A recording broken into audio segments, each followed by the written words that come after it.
In this video, we're going to be talking about how to fix iPhone white screen of death.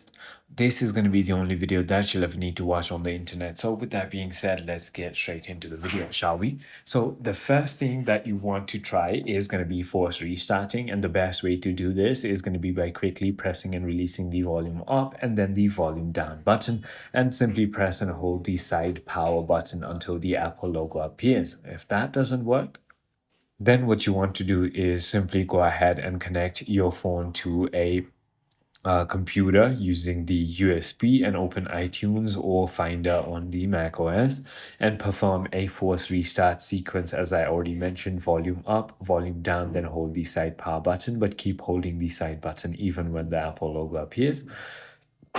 Release the button only when the recovery mode screen is shown, and select update when prompted on your computer. It is as simple as that. I hope this video clarifies everything for you. If it did, hit that like button and I'll see you on the next one.